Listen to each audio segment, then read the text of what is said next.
وعلیکم السلام ورحمۃ اللہ وبرکاتہ۔ آپ کا سوال یہ ہے کہ بعض اوقات جو پہلی عید آتی ہے، فوتیدگی کے بعد پہلی عید آتی ہے، تو اس میں ماں، بہن یا بعض اوقات گھر والے صاف ستھرے یا نئے کپڑے نہیں پہنتے، اور بعض جگہ تو جب سالانہ ختم ہوتا ہے تو بھی نئے کپڑے پہننے کو منع کرتے ہیں۔ تو اس کی شرعی طور پر کیا حیثیت ہے؟ تو یاد رکھیے، یہ ایسی جہالت اب بہت تھوڑی رہ گئی، ہر بندہ ایسا نہیں کرتا، خال کہیں ایسے کرتے ہوں گے، اور عموماً بیویوں میں یہ عادت ہوتی ہے۔ بندوں میں تو اب بلکہ فوتیدگی پہ جناب بڑے تیار شیار ہو کے جاتے ہیں، جو 3 دن سوگ کے ہوتے ہیں اس میں بھی بڑے دعوت والا سما بنا کے جاتے ہیں۔ ایسا دعوت کی صورت نہیں بنانی چاہیے۔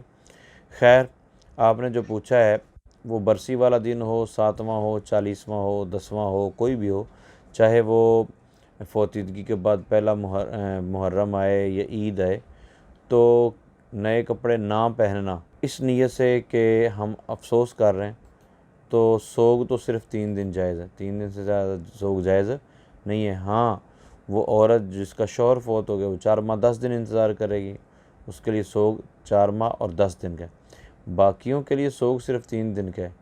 اگر کوئی نئے کپڑے نہیں پہنتا تو ٹھیک ہے، نئے کپڑے پہننا ضروری فرض واجب تھوڑا ہی، لیکن دھلے ہوئے کپڑے پہننا، صاف ستھرے کپڑے پہننا عید والے دن یہ مستحب ہے، جمعہ کو بھی اس طرح پہننا یہ بھی مستحب ہے، تو ان کو اچھے کپڑے پہن لینے چاہیے۔ لیکن اگر کوئی نئے کپڑے بھی پہنتا ہے تو بھی بالکل جائز اور درست ہے۔